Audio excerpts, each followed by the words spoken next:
Test. Okay. Good morning, everyone. So this is the last of the morning student-led sessions. And Geshe-la has asked us for this one, but we meditate on emptiness together. So start off and just find a comfortable posture.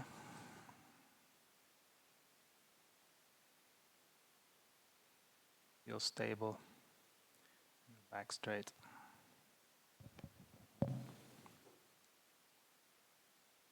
And take a few deep breaths and just relax your mind, like you're putting down a heavy bag that you've been carrying all day.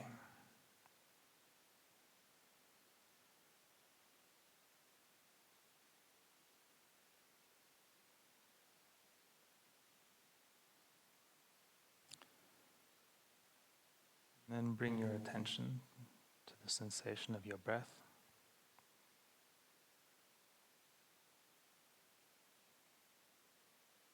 And just be with that sensation.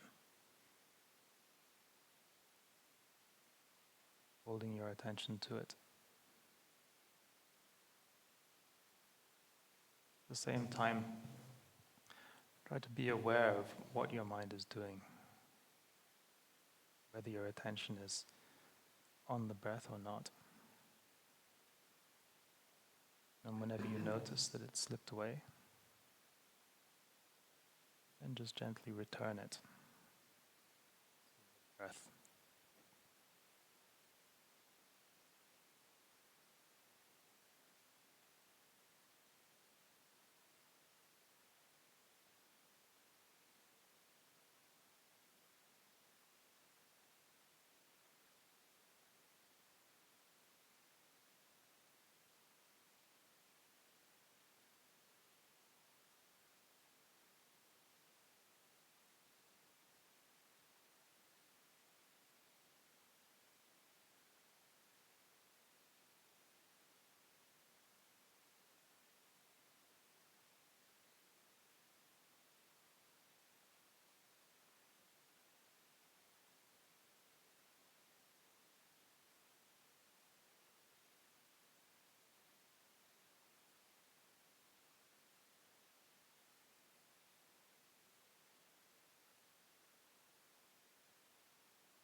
And then visualize in the space in front of you, the level of your forehead,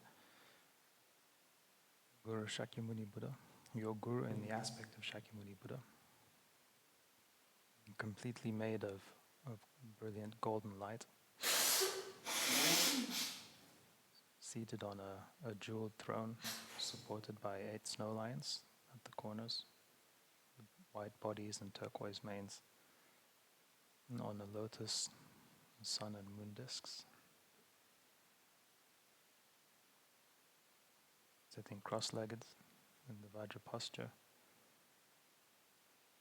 3 robes of a fully ordained monk, in his left hand holding a begging bowl full of nectar, and then the right hand in the mudra calling the earth to witness.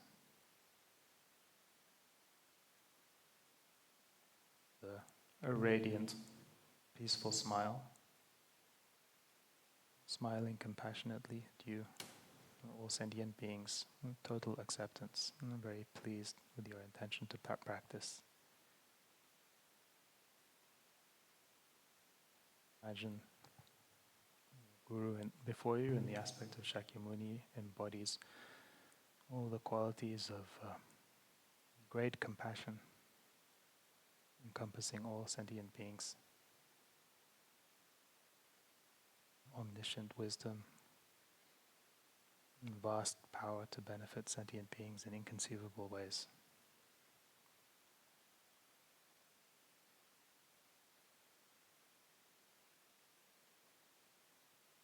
Then surrounding you are all sentient beings, form of human beings, or undergoing their individual sufferings. So just think, since beginningless time, we have been wandering in samsara, being pulled uncontrollably through the power of karma and afflictions from one kind of suffering birth into another, uncontrollably and without beginning, we and all sentient beings.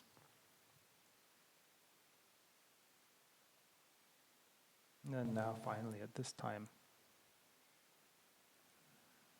we have an opportunity where we've met with Dharma, we have an interest in practicing it, and we have the possibility of really putting an end to this. Not only for ourselves, but all infinite sentient beings, all of which have been our kind mothers, all of which have protected and cared for us countless times when we were helpless and vulnerable, with no one else.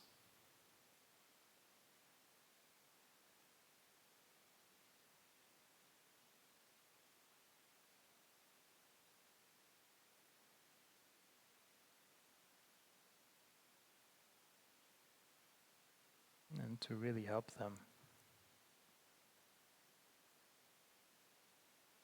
We can't do that in our present state.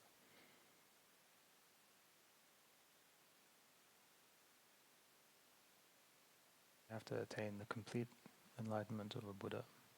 And to do that, we have to train our minds in the stages of the path. And in particular, we need to train in wisdom realizing emptiness. It's the wisdom directly realizing emptiness that cuts the root of samsara.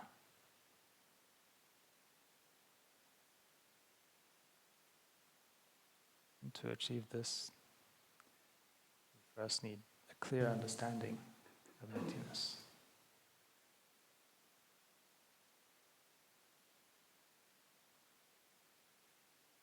So with that thought, request the Buddha in front, please help me to get this, to understand this. Please help clear away all obstacles, obscurations veiling my mind, being able to clearly see, to clearly understand emptiness.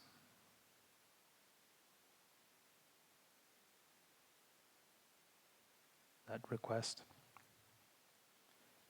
a 5-colored nectar light, comes from the Buddha's heart, mainly in the aspect of white light, a pure white light entering your crown of your head, filling your body, and clearing away all negative karma, obscurations, in particular those obscurations preventing us from being able to understand emptiness. So just focus on that for a moment.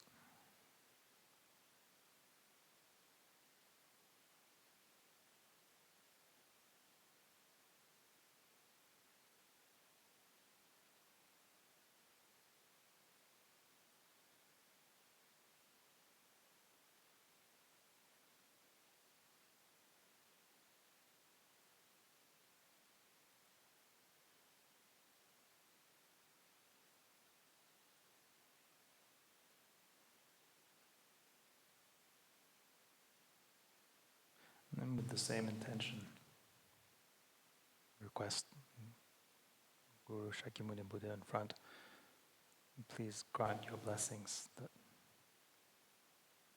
you can have this realization clearly.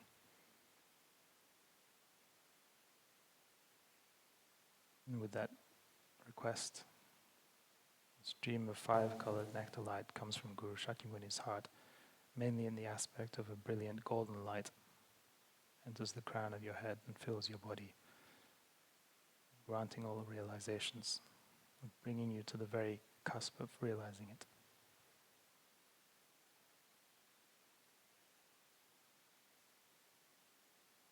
Just focus on that for a moment.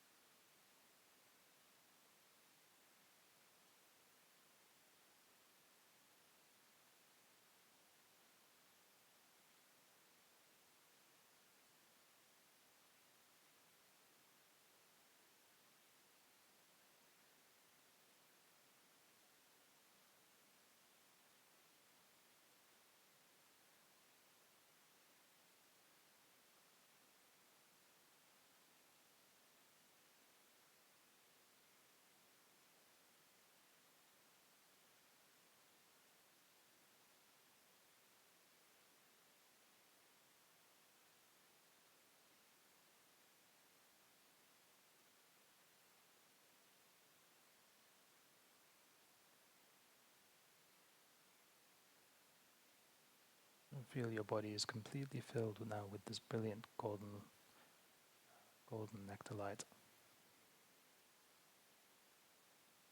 ready to move towards clear understanding of emptiness.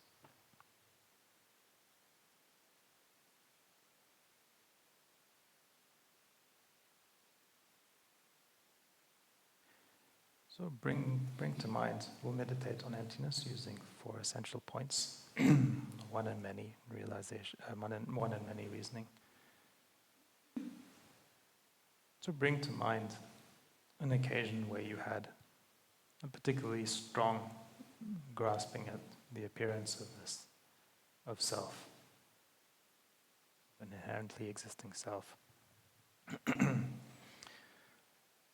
be a time when you were falsely accused of something, of having or thought to have done something or not done something that you should have done. Feeling of needing to defend yourself, to clear your name arising. Or an occasion where you criticized or had your mistakes pointed out in public, in front of others. Or where you felt embarrassed, humiliated about something. Or even when you were in danger, afraid for your life. You were in danger of some injury.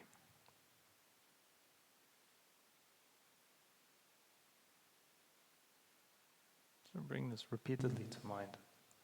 And just look at, without getting involved in any strong emotions that might arise, just look at the appearance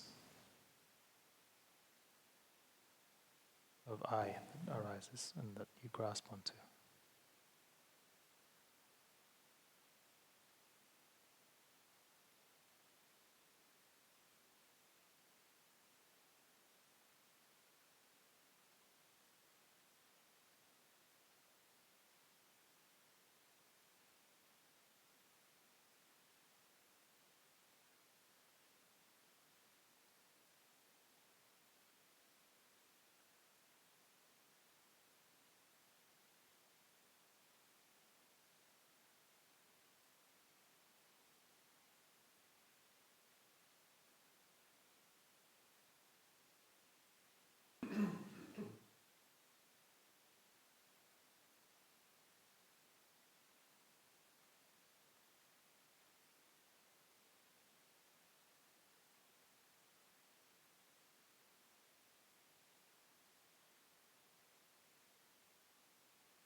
And this clearly seeing the object of refutation.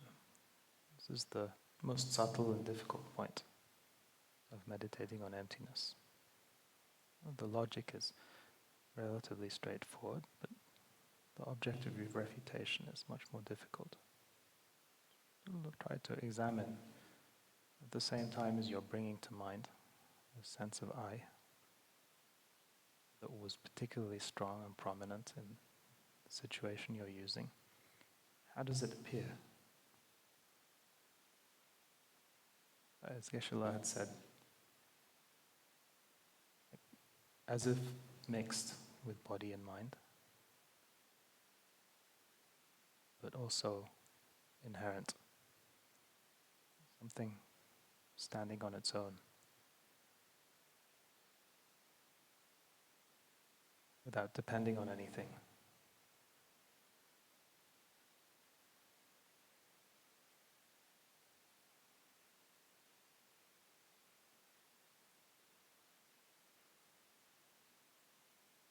Not requiring any kind of projection. Something that's always been there and always will be.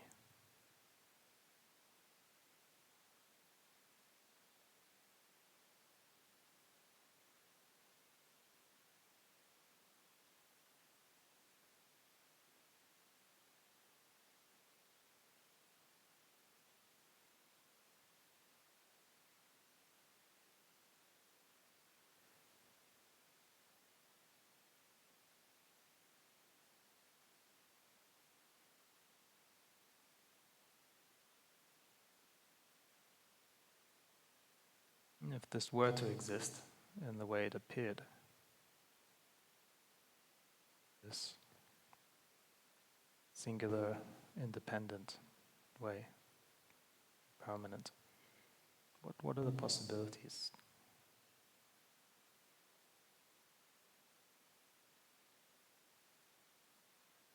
In relation to body and mind, it would have to be either identical to body and mind, or non-identical,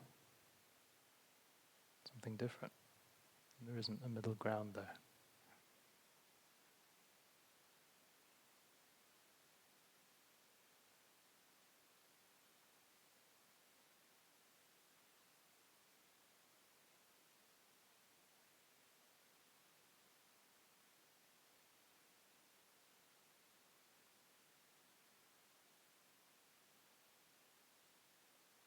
So if we can't find it as one of those possibilities, then it would have to not exist as it seems.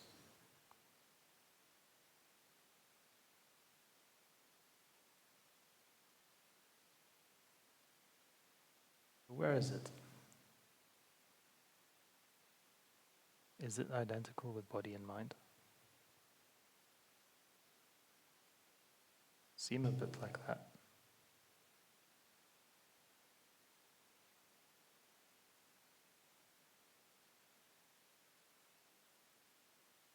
But straight away we have a contradiction in number. I appears very much as one thing. I. Body and mind are not one thing. Anything.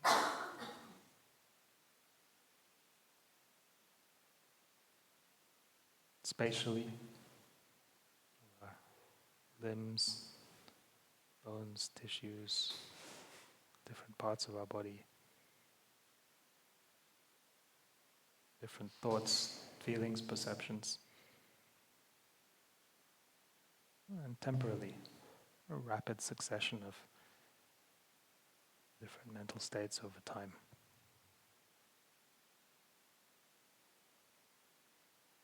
So if I is one thing as it appears, it can't be identical to what is in reality many things, with different parts.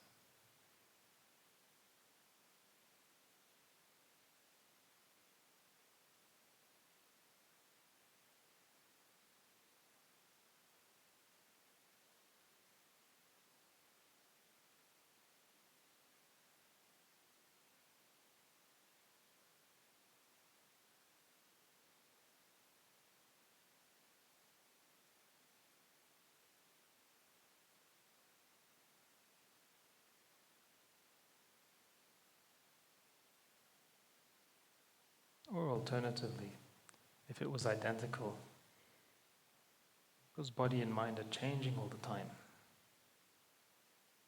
That's not how I grasp at an I. I see I as something that's never changing.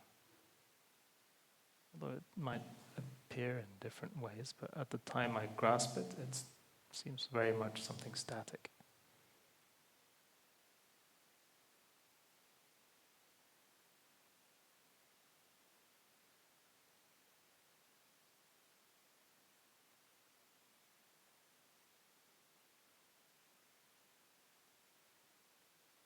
So it doesn't fit so much with how I think of I as an owner or controller. So maybe it's something separate, something different.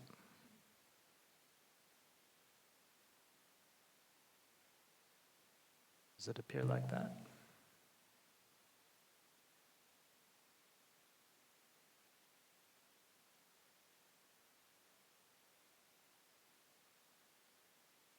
What if it was something completely different from body and mind?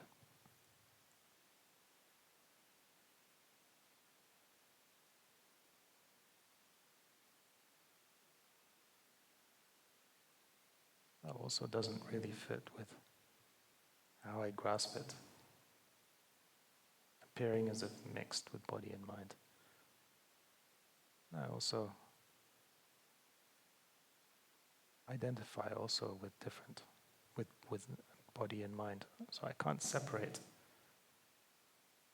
Sometimes think, I'm hungry, or I'm in pain, or I'm happy, I'm sad. As if the self were these different physical and mental states.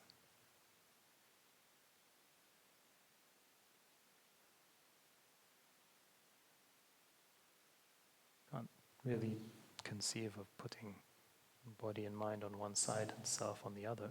It's very much mixed up with how body and mind appear.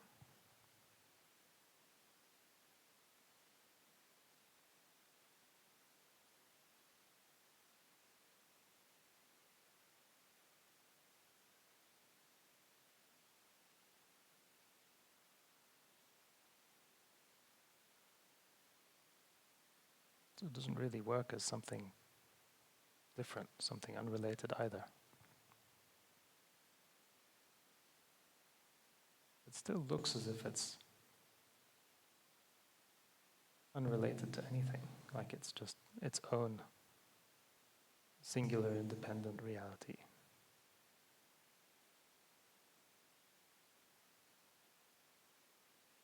Not dependently arisen.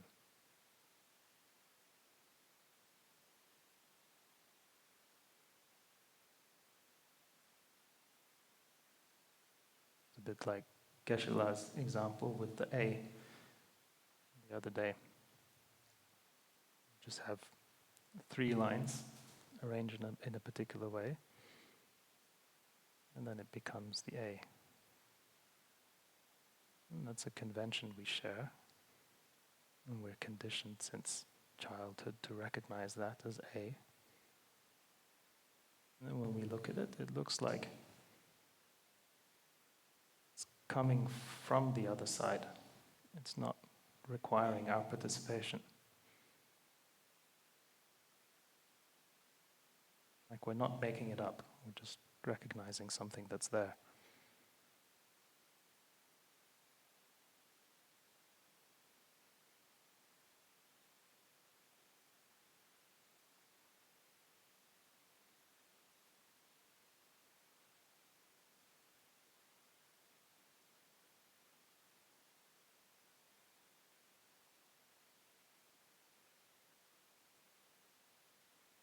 It's difficult to see the trick that we're playing on ourselves.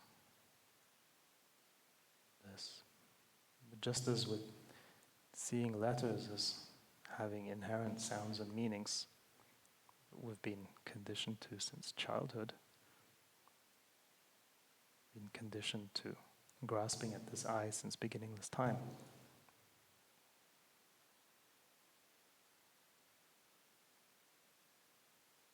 But just like with the A or any other letter, it doesn't stand up to scrutiny.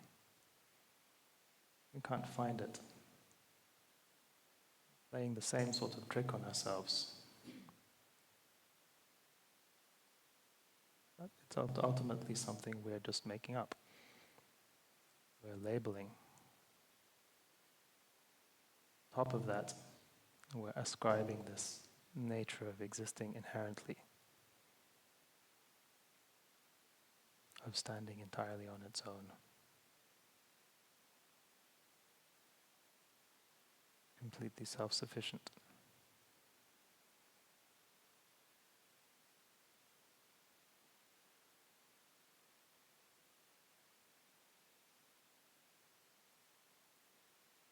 So look again repeatedly. How is it appearing? And can we find it like that? And any time an insight arises, it might not be as it seems. And just focus single-pointedly on that.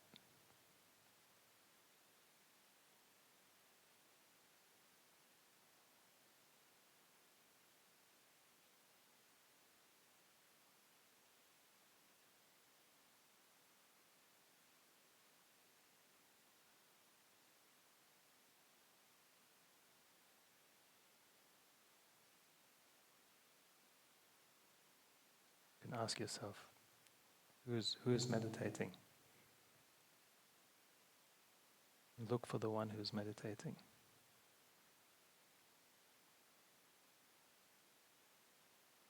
Look for the one who's looking.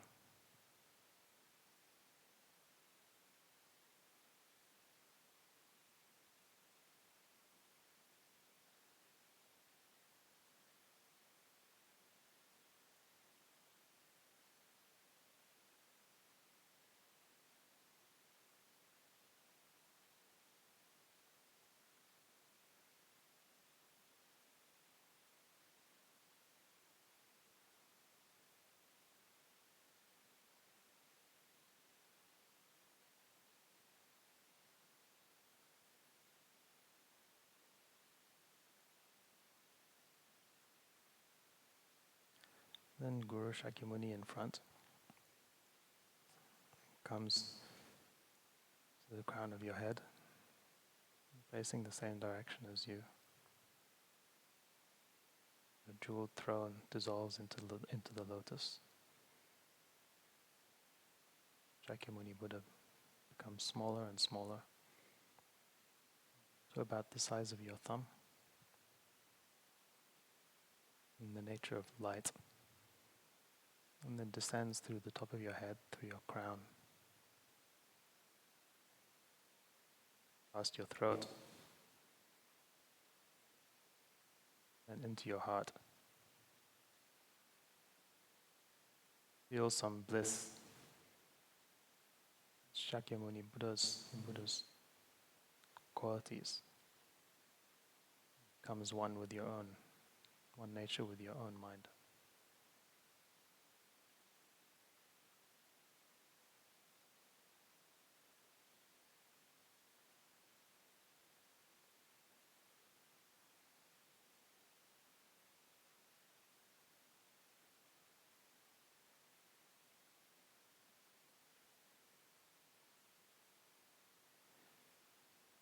May this mind of wishing to attain Buddhahood out of great compassion for the benefit of all sentient beings. Wherever it doesn't exist, may it arise in the minds of sentient beings everywhere. It never decline, but only increase and grow ever stronger and stronger.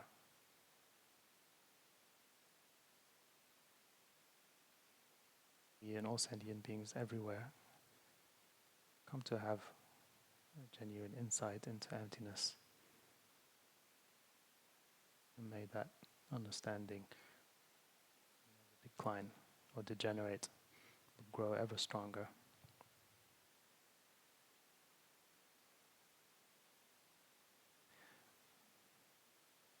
May all of our gurus have long and healthy lives. May all their wishes be fulfilled, all their projects be successful. And may we never be separated from them. Jangchu Sem Chorim Poche Mar Ke Panam Ke Gyurchik Ke Banyam Ba